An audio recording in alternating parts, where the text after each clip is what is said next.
ಈ ಸುಗ್ಗಿ ತಂದವಳಾರಮ್ಮ, ಈ ಹುಗ್ಗಿ ತಂದವಳಾರಮ್ಮ, ಈ ಅಂಬಲಿ ತಂದವಳಾರಮ್ಮ,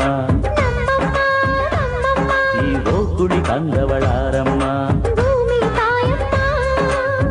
ಒಂದು ನೆಲ್ಲು ಚೆಲ್ಲಿದರೆ ರಾಶಿ ಮಾಡುವ ಇವಳದೇನು ಕರುಣೆ ಪ್ರೀತಿಯೋ